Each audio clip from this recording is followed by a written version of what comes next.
Hello viewers, কেমন আছেন সবাই? আজকে আমি ক্যানের ব্যবহার ভালো করে শেখাবো। কারণ ক্যান দিয়ে আমরা ইংলিশে অনেক সেন্টেন্স তৈরি করা যায়, কিন্তু আমরা যারা নতুন আমরা জানি না। মনে করেন, আমি যেতে পারি, আই ক্যান গো। আমি করতে পারি, আমি লিখতে পারি, আমি দেখতে পারি।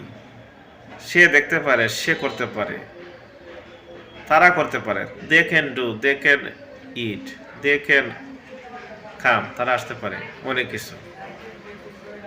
এখন যদি বলি তারা কি আসতে পারে, এটা হয়ে যাবে সামনে সামনে বসবে কেন। সে কি করতে পারে, আমি কি করতে পারি, তারা কি দেখতে পারে। প্রশ্ন হলে ক্যান বসবে আগে। আমি কি করতে পারি, can I do, can I look, can I eat, আমি কি খেতে পারি। এভাবে আপনি যত ইচ্ছা তত সেন্টেন্স তৈরি করতে পারবেন। আই, হি, দে, এই তিনটা নাউন দিয়ে আপনি অনেক সেন্টেন্স তৈরি করতে পারবেন।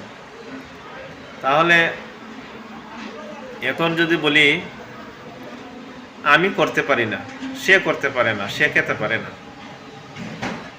I can't do, he can't do, they can't do. এবার আপনি তারা খেতে পারে না, তারা লিখতে পারে না, তারা আসতে পারে না, এবার যত ইচ্ছা তত সেন্টেন্স তৈরি করতে পারবেন। এখন মনে করেন প্রশ্ন হলো, উত্তর হলো, এখন হবে আমি কি করতে পারি না, সে কি করতে পারে না। Can't I do, can't he do, সহজ নিয়ম। ক্যান নটের সংক্ষিপ্ত রূপ কান্ট। তাহলে আপনি পেয়ে গেলেন I can, I can't, can I do, Kant I do.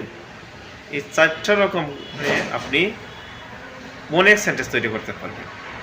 ক্যানের ব্যবহার সম্পূর্ণ বুঝে গেছে। প্লিজ একটি লাইক দিবেন, সাবস্ক্রাইব করে রাখবেন, তাহলে আপনি সহজ নিয়মে আরও ইংলিশ শিখতে পারবেন। ওকে, সবার জন্য শুভকামনা। আল্লাহ হাফেজ।